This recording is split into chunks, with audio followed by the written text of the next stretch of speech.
Hello, everyone. Welcome back to the Vedic Astrology podcast. I'm here with my friend and colleague, Nisha Sankaran. Welcome back, Nisha.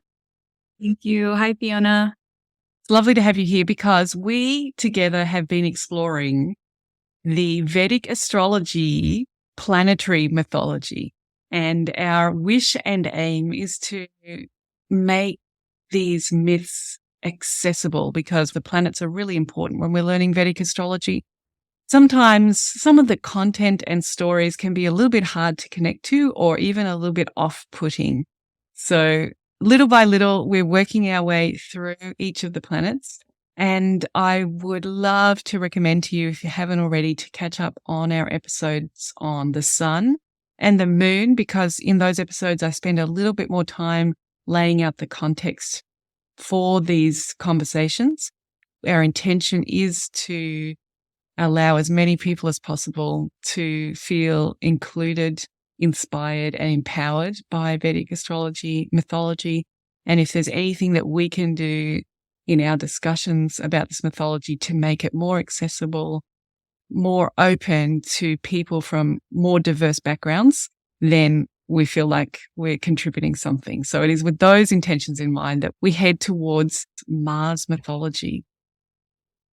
In some ways, the whole purpose of these myths is to create imagery, symbolism, stories in our minds that is like a little pocket cheat sheet full of information about each planet. So rather than learning dozens and dozens of qualities for each planet, if we can connect to these stories, they tell us so much about the qualities. And for that reason, I want to just share some of the qualities that I think are important about Mars when I was learning about the planet and when I see it in my work doing Vedic astrology readings every day. And then as we're listening to this mythology, let's see if we can connect to those qualities in the stories. Mars is really about power and impulse, isn't it? Energy, vitality, Shakti. A lot of energy, a lot of confidence, a lot of courage, full of action. And I think a lot of the energy to initiate comes from Mars. I agree. It's one of the things I love about Mars. As a life coach, this Shakti thing, this pure power that Mars has, I think that is the power to change our lives. So I think when you're life coaching, you're always hoping to engage at some level with your clients' Mars in their chart to make sure that the person feels the power and empowered. I also think that another subset of qualities for Mars is around being competitive. I think that's one of the qualities that we tend to associate with people with Mars energy.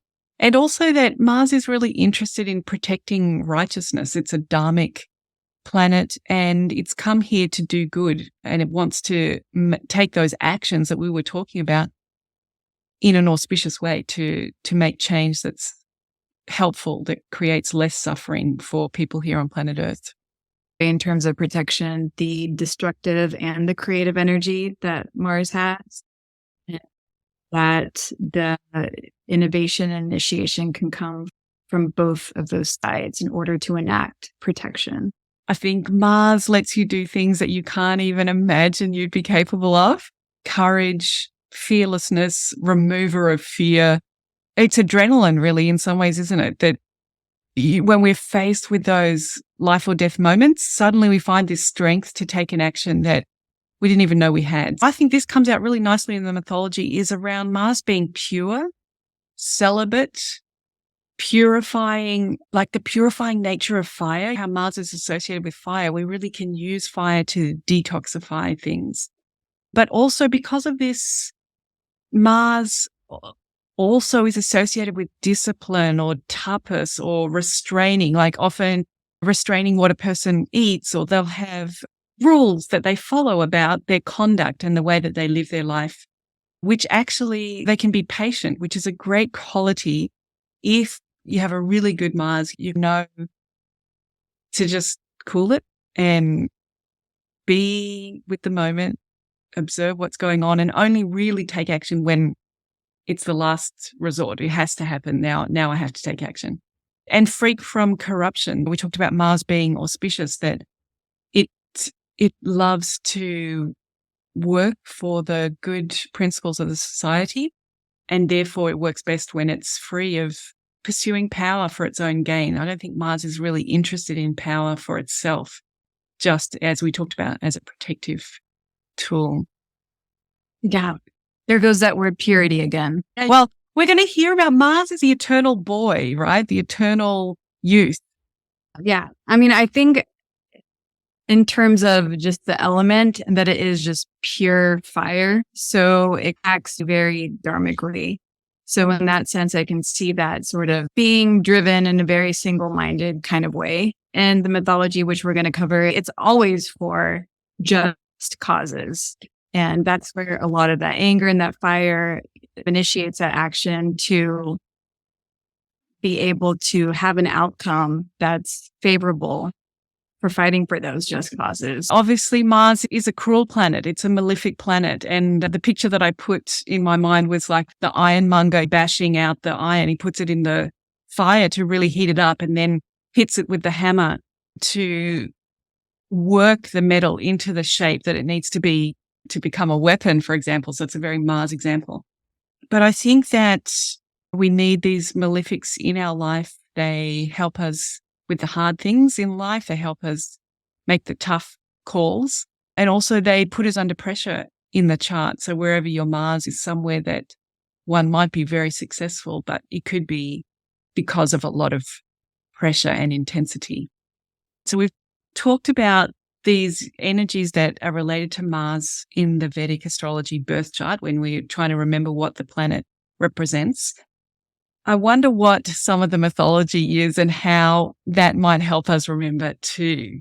All right, so I will do my best to set the scene of some of this mythology. And we've got a few different myths, like we've had with the sun and moon. We've got a few different origin myths around how Mars comes into creation. So previously, when we looked at the sun and also the moon, we actually had more of I think we had a god and a human in both cases, a sage and a god, like parents creating these entities, the sun and the moon. Those are our luminaries. Here we are in the first of our planets, and it's a different kind of creation process. So I'm going to tell a few creation myths. The first one involves Shiva and the life partner of Shiva, whose name is Sati. And she is a daughter of Daksha again. So he has featured heavily so far in our mythology, progenitor of the universe. And in this myth, we're going to hear about the creation of Mars through the story of a particular party that Daksha was holding. So the idea was this progenitor of the universe decided that it'd be a good idea to hold a big sacrifice to increase their status, celebration of, I guess, being progenitor of the universe. Maybe one feels like one should celebrate that from time to time. And Daksha felt that Shiva was perhaps a little uncouth or unmannered because Shiva's sort of wild, isn't he? That Shiva's extremely natural. And so Daksha did not want to invite Shiva. And of course, that's caused a problem because his child, Sati, is married to Shiva. So, of course, Sati wants to bring her life partner to the gathering. And here her parent is saying, you can't do that. And Shiva saw this situation and knew that the best thing to do was just hang back, not go to the sacrifice, just let it happen. It's okay. So Shiva's perspective was to let it be, let it pass. But Sati was quite upset about it and did decide to go to the party without her life partner. However, in front of everyone at the party, the parent, Daksha, he insults Shiva. And this really offends Sati. She is so angry and humiliated, embarrassed, just full of rage. And with that energy, instantly, she turns to flames. At that moment, Shiva, on the other side of the world, wherever Shiva was at the time, could notice that the disruption in the energy field, became aware of what's gone on with his life partner. And Shiva's own rage begins to build, and he gathers together his followers, and he's so furious that he's sweating. And a drop of this sweat, of the heat of rage, falls from his forehead onto the earth. And we know from our previous chat about the moon that actually Shiva is wearing a crescent moon near his forehead. So the moon has already had a run-in with Daksha, if you remember from our chat last time.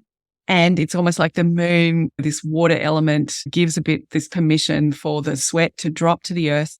And this drop of sweat lands on the earth and becomes a fiery hero called Virabhadra. And it's the embodiment of the might of Shiva. And Virabhadra presents itself to Shiva and requests, "Command me." And Shiva asks the hero to destroy Daksha and the sacrifice. So off goes the hero to the party. All of the attendees scatter because they feel the fear of this hero that's come. And sure enough, Virabhadra decapitates Daksha. And once that is done, Shiva commands Virabhadra to calm the cosmic ocean. And then Shiva raises the hero into the heavens and calls this hero the son of the earth. That's why ours is also called Bhumi Putra. So Bhumi means earth and Putr in Sanskrit means son. So this is one of the really important takeaways from this story, isn't it? That Mars is not born from the loving union of two beings.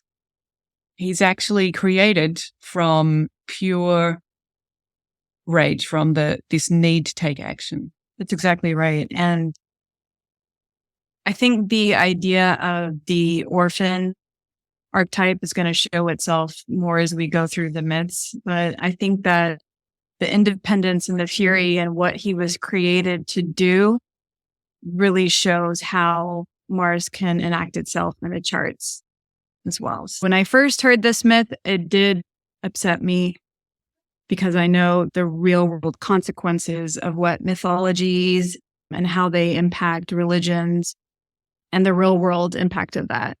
And Sati is when women supposedly self-immolate, but at times they were forced into the funeral pyres of their husbands when their husbands died.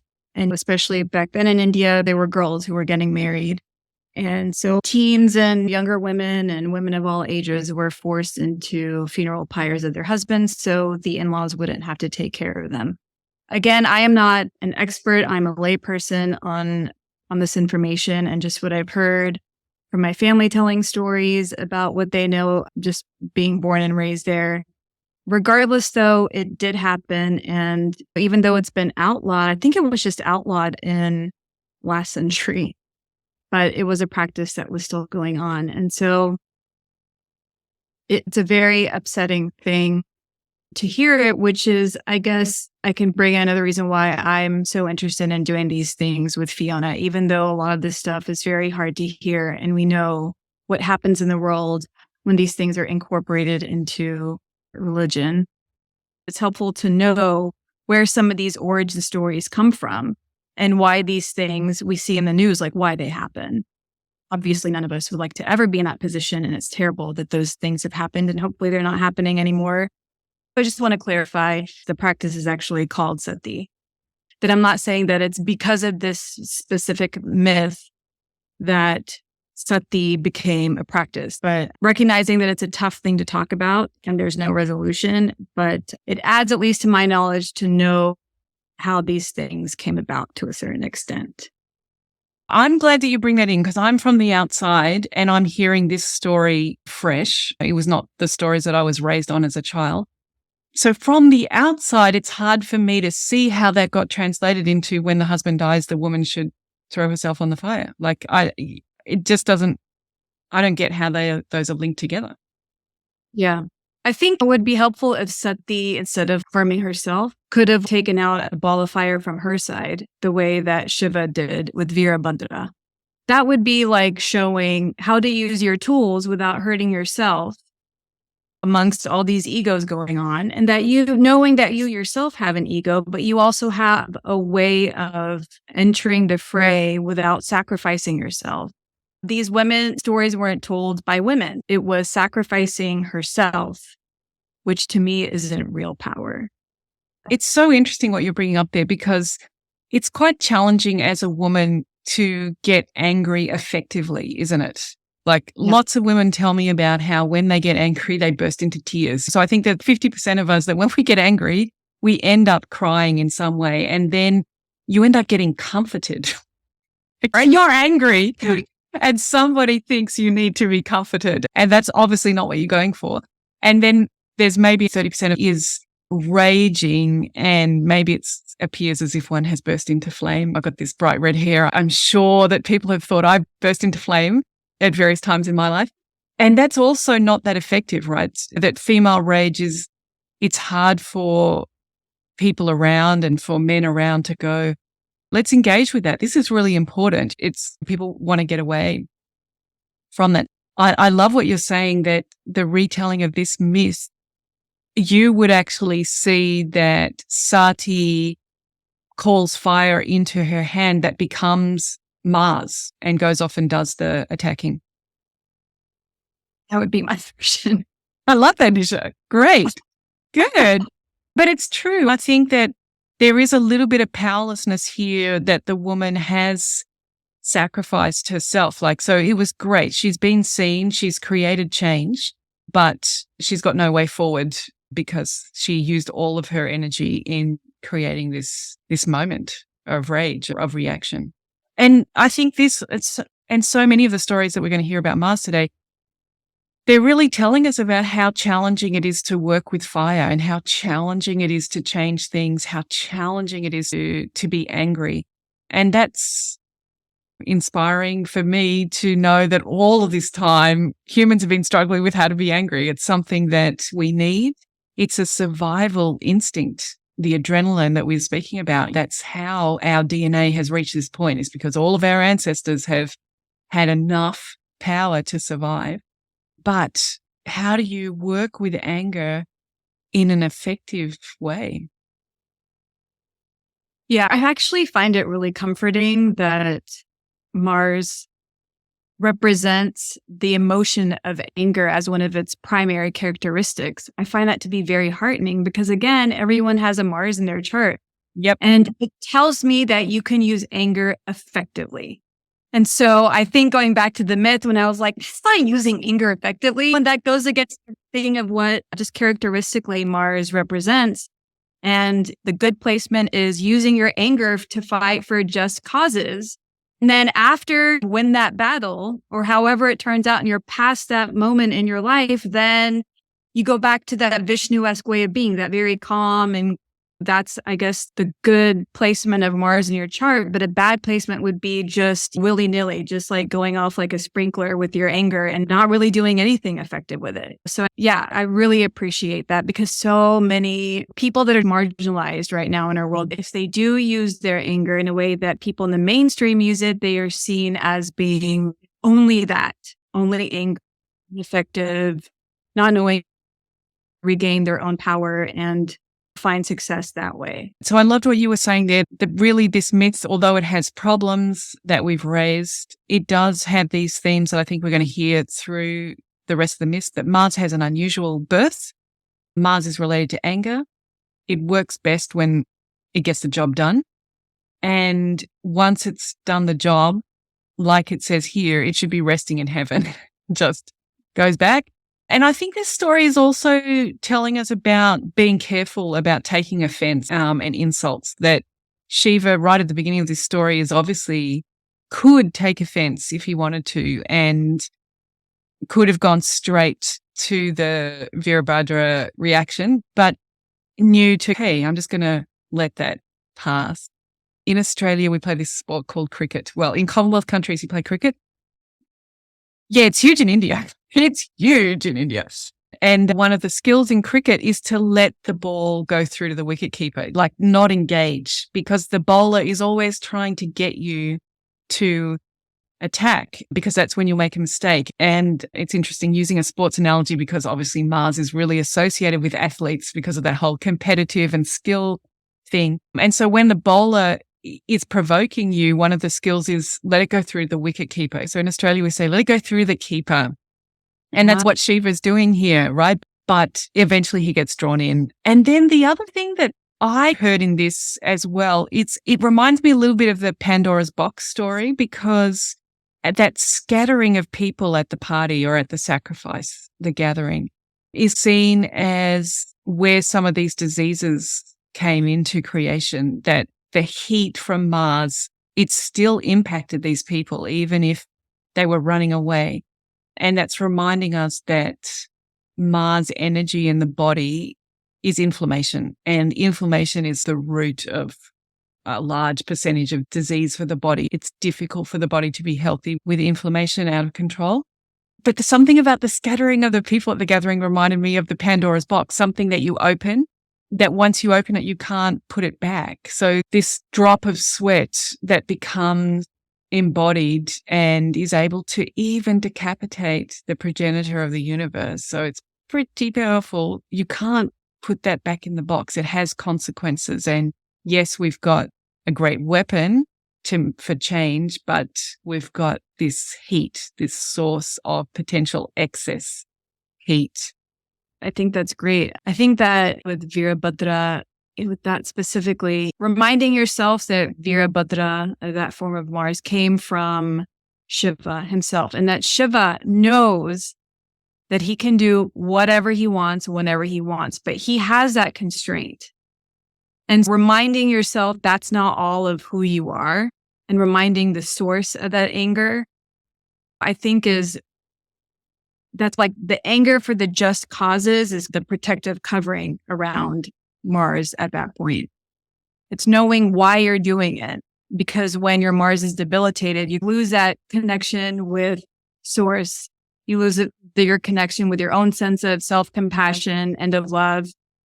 And it can just become uncontrollable, which is, from what I understand of Pandora's box, it releases all the ills. In some ways, this planet at the end of this story is called the Son of Earth. And in some ways, this myth is becoming more earth-based, and the diseases, the anger, these are things that are having earth-based consequences in a way that we had the moon last time, romancing the moon's way around its monthly journey with all of these different life partners.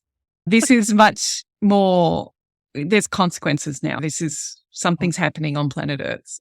Mars is the very youthful boy energy, but I was thinking to myself that because of the orphan nature of it and just being parentless and on its own, Mars is, I think, the general of the army, but it still listens to the king, right? So he's still like super independent. And I thought that with this like sort of amorphous, not really having a strict origin, not really having the definite destination necessarily, that it was the first time in these origin myths that I'm seeing some sort of ambiguity in who you define yourself to be. So beyond, which is like what we're trying to do here anyway. So beyond gender, beyond your class, beyond whatever it is that you think is a restriction. I think Mars, for the first time to me, it hit that part of me where it's just like, this is undefinable. Like, this is just fierce independence. It's still love, like ancestrally, like it was created into being. So therefore it's already so supported and so loved. But maybe in the material world, it's not as supported, which I think a lot of people feel, but it just figures out a way to continue being successful. So that's what I got from it. More so Sun and the Moon. That's very highly structured and stuff. This is a little more like Yeah. It's interesting that you brought that up because one of the words that I didn't put in my list was sometimes Mars is called crooked. And it's because when you see it in the sky, its retrograde is quite visible. It's very bright when it's retrograde and it moves this zigzag. And the other planets, they're not so close. It takes longer to see the retrograde, but Mars has this sense that it doesn't move in a straight line. And so that goes with what you're saying, that this is the first planet that we've come across where it's breaking the rules. It's living within the rules, but it's breaking the rules that need to be broken. And we all know that Mars is the rebel as well. It's the rebellious energy. All right. Shall we have a go at another myth? This is another way of explaining the creation of Mars. In one version, Shiva is reunited with Sati in her new form, Parvati, and they get together in this embrace that is full of connection. And it goes on for a long time. And all of the gods begin to get worried about the power of these two gods embracing what is going to come out of this. And so in wanting to disrupt that, they break up this embrace. They send Agni, which is pure fire, to distract them a little bit. And in that distraction, a drop of the essence of Shiva falls to earth and creates Skanda, the god of war.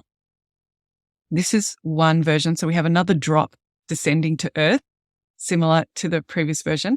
But let me wrap it up with another one because it involves Agni as well. So same catalyst, Agni. So Agni, the god of fire, feels this desire for the Kritikas, which are these stars in the Pleiades, the wives of the bears. They're the 7 stars of the Big Dipper.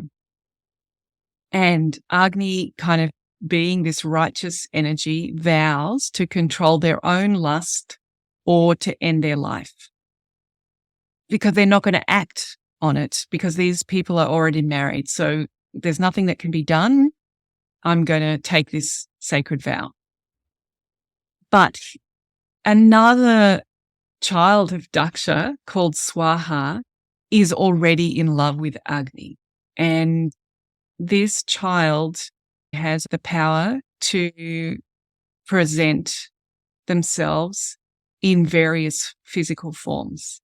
So this person decides to present themselves one by one as each of these life partners that Agni's got a crush on.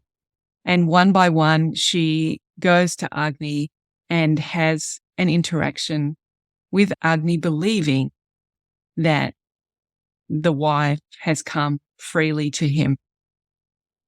And at the end of each of these interactions, Swaha collects the essence and stores it in a jar, as you do. But this essence is so powerful that it creates life out of the jar, and out of the jar is born Kretikeya. Now, this causes a problem because it brings to light the deception that has been going on.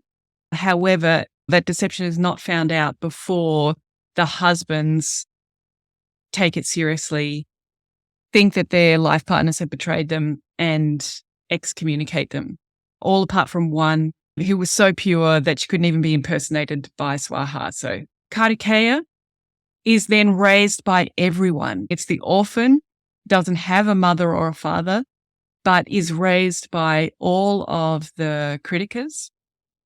They breastfeed the child, and that breast milk becomes the Milky Way. And then this child just grows so big and so strong and so righteous that it's obvious that the child should become part of the realm of the gods. But Indra does not recognize Kretikeya, or they're called Skanda. And Skanda has to fight for recognition and challenge Indra until it becomes clear even to Indra that this being is the head of the army, is one of the worthy, is part of the celestial realm. So we have yet again, Nisha, a story with a very unusual creation. And we also have this energy of fighting for one's place, that it's not given to you. You have to prove yourself. You have to use your strength and your skills to draw attention to yourself and to be recognized. Throughout time, I would say that most humans, if not all, there are parts of us that feel orphaned or unseen or unloved, that we know in the larger sense we are loved and that part of us is also loved, but to consciously ourselves be able to love those part of ourselves when other people have not, I think resonates with me very strongly in this story. And that's like the Jungian, like the shadow, not just the kind of parts that we feel like are unseemly about ourselves, but just the undiscovered like pools or treasure troves and pots of gold that exist within us that we also may have been trained to not see until much later in life. I was not really expecting Mars to have all of this great, like juicy, all these characteristics that we were going to be able to get into. But I think that this shows much more of the material side of our needs as being humans in this world, more so than the sun and the moon mythology would go into. There's lots of really, as you said, juicy stuff in here. Some of which is that I think this has the manipulation of men, how we can talk about this from a feminist perspective and see these myths as being misogynistic or patriarchal, that all of the power is with the men and the women are treated badly in the mythology. That's one of the things that personally makes it hard for me to engage with mythology, whether it's Greek mythology, Vedic mythology, whatever. It's got values that I'm not that comfortable with. But I find the whole disguising yourself as somebody else and going and having sex under false pretenses, it's definitely not okay. It's deceptive. It's against the person's will.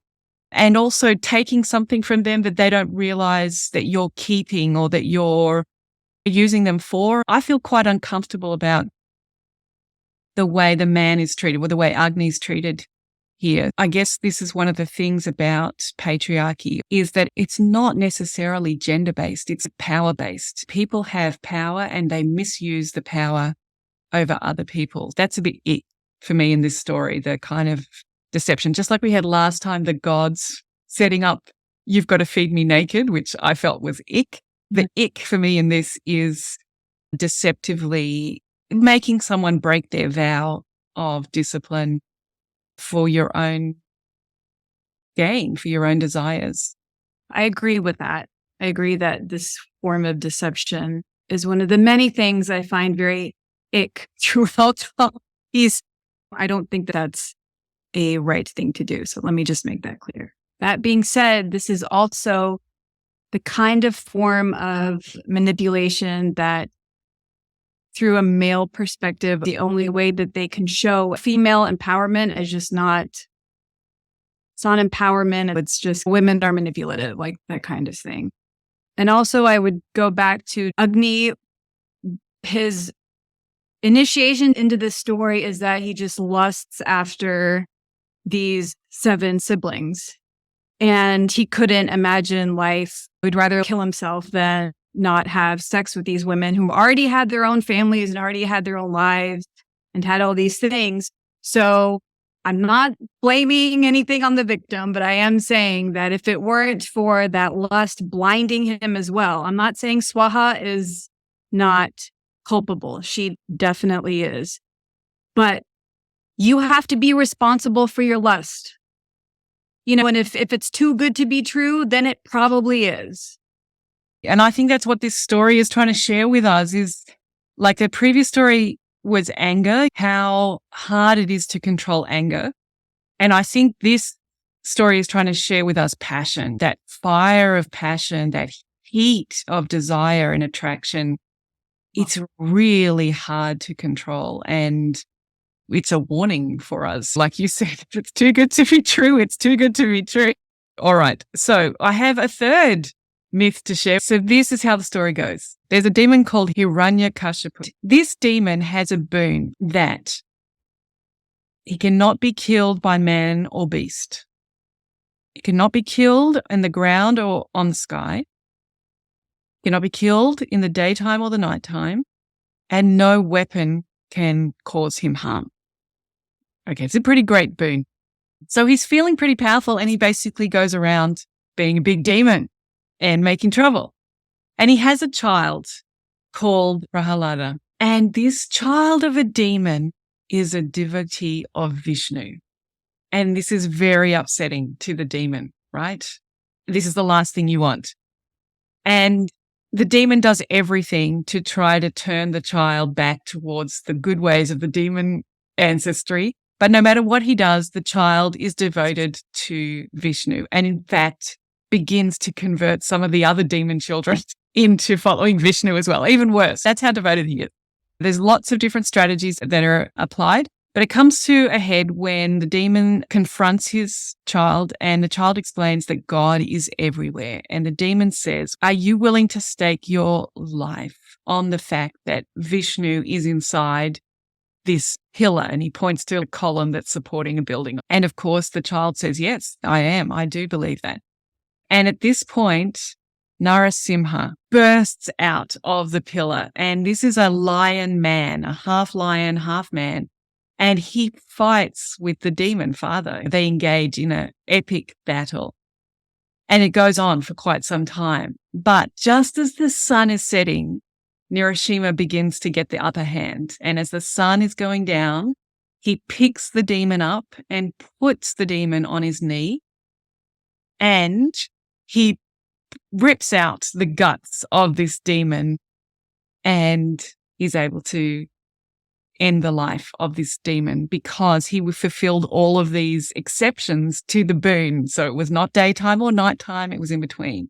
The guy was not on the ground or in the air. He was on the knee of Narasimha, and he didn't use a weapon. He just used his clawed hands. And Narasimha is not a man or a beast. He's both at the same time. And right in that moment when the deed is done, then the child bows to Narasimha, and the rage of the lion man beast is ended, and calm is restored to the world.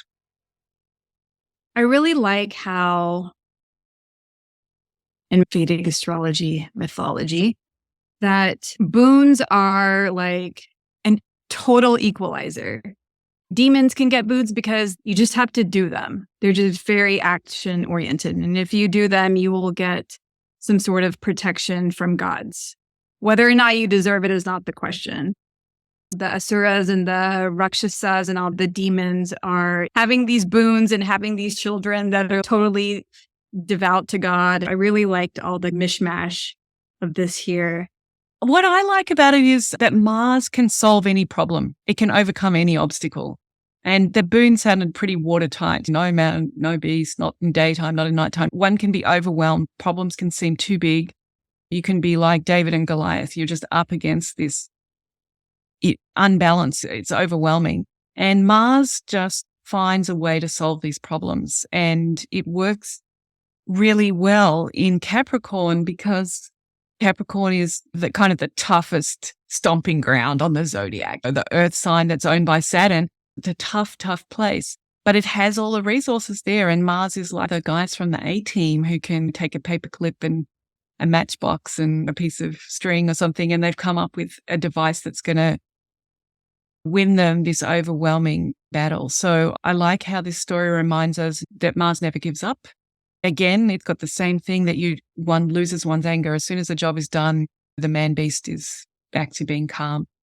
And this one is maybe the strongest in that whole thing of Mars protects the righteous, that the devotion of this child to Vishnu just calls forth Mars, who will do any deed to back up the faith and the belief of a devotee. And Narasimha is usually attributed to Vishnu, then Mars is attributed to Vishnu. And it goes back to the totality and how the different parts of you make up the totality of who you are, beyond any one characteristic, physical or otherwise, about you. And I think that this story specifically, even though Narsimha is the male version, again, just takes the entirety of the person and their character and shows that in the fable versus just having to be one or the other. So, Nisha, we've covered some very interesting stories about Mars. What can you share about the symbols that represent Mars? And a lot of these deities, they could be male, female, they could be like in drag. I hope some drag kings and queens somewhere look at this or hear us and say, I really need to take a look at this because it's so theatrical. The makeup and the jewelry, like you can do amazing things with this. It would be so much fun to see someone embody this in that kind of like art form. You're throwing the invitation out there. Yes. So Mars is reddish and they have 4 hands. And in 2 hands, it's mudras. And then in the other 2 hands, they're holding tools. So in one hand, it's the Abhaya Mudra, and that's the gesture of fearlessness, of reassurance, of safety, and peace, vitality, and protection. And then in another hand, it's the Var Mudra or the Varada Mudra, which is compassion, sincerity. It's also for granting boons and forgiveness. It's for giving and giving. And it's usually in combination with the Abhaya Mudra. And you'll see those 2 in balance typically.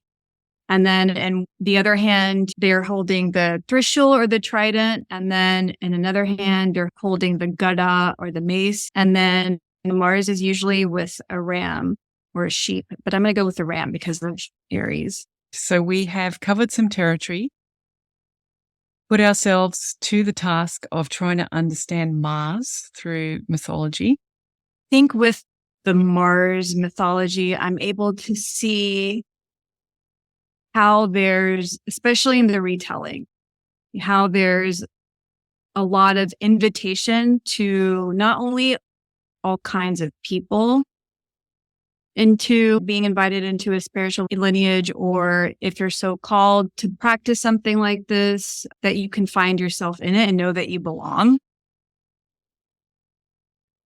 but also within ourselves. Like, not only externally in the sense of belonging, but internally in all the parts that don't really fall along any sort of demarcation outside in the world. It's just who you are, and are you conscious of it? Are you not conscious of it? So also like just doing things like this, like being able to talk about it and to have a forum where you're able to express things that made you really uncomfortable with your own religion or others. And that it's not a threat to a sense of God to anything else. We're not telling anyone to believe anything that they don't want to, but it's just a freedom of exploration and knowing that even amidst all your doubts, you still have a home. And that, at least in my view, that whatever created us is big enough to handle all of it and handle all of it with a giant hug and love. That's what I believe. I really enjoyed the Mars mythology. Each one of these, I feel like I've gotten more from spending the time to talk with you about it. You use the word juicy. It just makes the mythology richer for me, and seeing how we all struggle with our Mars. It's such an important energy for changing our life, and that is essential. That's what we want, that power to change our life. But it can be hard to get angry effectively. It can be hard to know what to do with the heat of passion or the heat in the body. And these myths are sharing some of that compassion with us. And it's not easy for anybody to deal with this. And yeah, maybe that's one of the things that I'm taking away. And also to really value that once we've taken our action, just having that out breath and relaxing and returning to peace. That's so important part of each of these mythologies. And just it's not easy to get angry effectively or use one's anger effectively. It can be also not easy to calm down, to come back after a rage and know that you've done your best, you've said your piece, and it's finished. The need for that is no longer there anymore. Working on the cooling experience of Mars as well. Yeah. She says, as a redhead.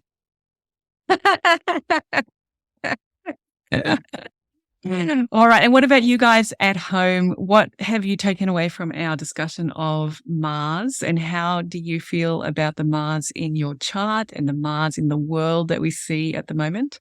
Nisha and I are hoping that we've got at least another myth in us yet. So we hope to see you back again here on the Vedic Astrology podcast soon. Until then, I'll look forward to seeing you on Patreon, where you can interact with me, come along to meditation, let me know your thoughts, and I can also share with you what I'm working on, and you can give me a bit of feedback. So I'll catch you there on Patreon. Okay. Bye, everyone. Bye, Nisha. Thank you. Bye, Anna. Thanks.